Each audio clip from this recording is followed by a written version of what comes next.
Do you ever notice how one bad moment can ruin your entire day? I mean, you sleep in till noon, skip the gym, start scrolling for an hour, and all of a sudden you've convinced yourself that the entire day is ruined, gone. You wasted the morning, and so you can't do anything for the other 8 hours. And in the moment, it feels like the world is ending. I've done it countless times. I remember probably a few days ago, I woke up late, instantly went on my phone and skipped the gym. And I realized, there still is a possibility that you can come back from that. And there's an issue, there's a problem, right? With the spiral. Even though you still have lots of time, even though you still have lots of time to do everything you want, you convince yourself that, and you guilt trip yourself, and you fill yourself with this anxiety that there is no more possibility. You can't do anything else. You start thinking, why do I always do this? Why am I so lazy? Why can't I just be perfect? And that slowly leads you down a negative spiral because your thoughts create emotions and your emotions dictate your actions. And so if you aren't able to control what you think, or at least control your reactions, maybe if you say, why do I always do this? You reframe that in the moment and say, no, I always do this, but I always recover. And so how can I recover from this? Okay, let me do 20 push-ups. Something as simple as that. And so you can stop the problem right there. You can stop the thought process and start a new one, so you create good, healthy emotions that will lead you down the road of fixing or having a great day or a great afternoon or a great night. Even if you ruin the night, you can still have a great morning. And that's the point of this video. Not to say that, not to help you prevent bad things from happening. Of course, life is going to happen. You're going to hang out with the boys or the girls till 3, 4 in the morning every now and then. But what really shapes you as a human being is how you can recover. Are you able to, shift that identity? Right? And so to start that off, a realization that helped me is, just because I ruined my morning doesn't mean I ruined my day. And I'll give you an example of this. A couple of days ago, I slept in till probably 11, 12 o'clock, scrolled on my phone for a solid hour or two, skipped my breakfast down the gym. And instead of, sulking and going about my day, I said, you know what? I'm not even going to change my clothes. I'm going to put my flip flops on. I'm just going to throw my phone on my bed and just go for a walk. And I went for a walk. I came back. I took a shower.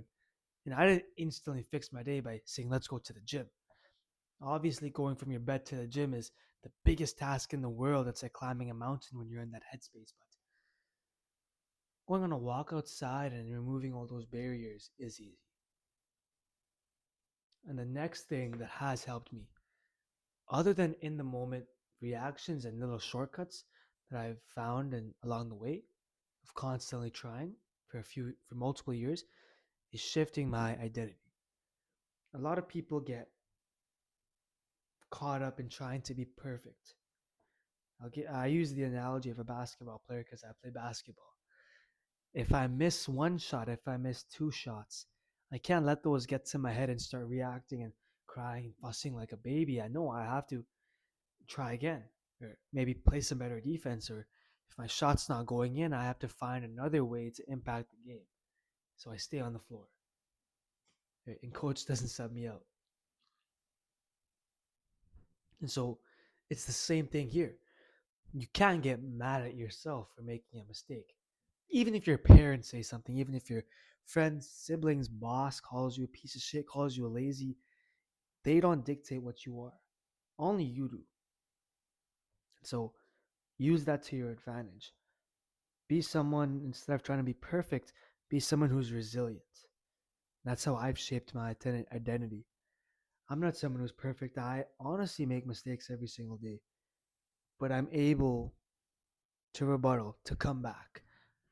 Sure, I can reduce the mistakes. I can do better things, like read a book instead of scrolling on my phone. And maybe eventually I'll turn reading a book into meditating or something like that. But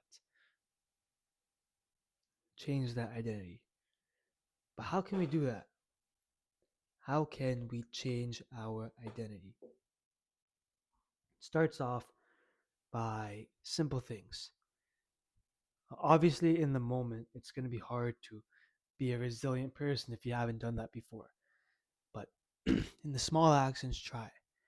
Um, maybe find, you know how you set time aside to go to the gym?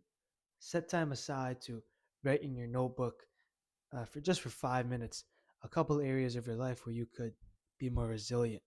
Maybe it's you when you get mad and you start scrolling once you get mad. Just say, every time I get mad, I'm going to stop for 10 seconds and do 5 push-ups, and then I'll scroll on my phone, right? Or I'm going to get mad, scroll on my phone, but after I do that, I'm just going to do 5 push-ups to practice being resilient, and then I can go back to my phone. Or maybe after those 5 push-ups, you start feeling better. So it's all about little things, little actions, and these little steps add up and compound, like the stock market.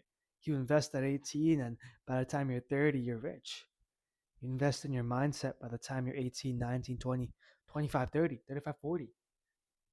By the time you're 50, 60, 70, 80, you're locked and loaded. You're able to enjoy your life to the maximum amount. And that's what I'm trying to teach you. That was the goal of this video. One bad mistake doesn't ruin your entire day. One bad day doesn't ruin a week. One bad week doesn't ruin a summer. One bad summer doesn't define your life. One bad career, if you spend 3 years in a job and you're leaving it, that does not define who you are. And so the people who succeed, they aren't the people who never mess up, but rather they're the people who are able to bounce back from their mistakes, are able to fail and try again, time and time again, because it's never the failure that decides your life, rather your reaction to it. Have a good night.